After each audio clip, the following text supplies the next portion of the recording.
Только что 2 часа назад приехал домой с поездки. Забрал машину. Как видим, сделал мне Витек крыло мне сделал. Заклеил фару, подшаманил фару, заклеил, подшаманил фару и бампер. И запаял бампер. Ну, в общем, вот она.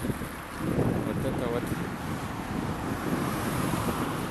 наша совместная, и его, и моя вот и совместная работа. Покупал я бампер китайский, покупал дохера краски, Витька его покрасил, грунтанул, покрасил. Короче, сделал нормально.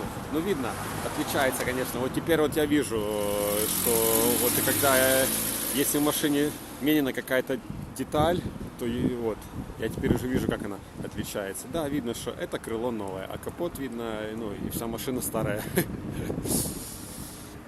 Так что хорошо, короче, уже буду летать аккуратнее. Экстремалить не буду.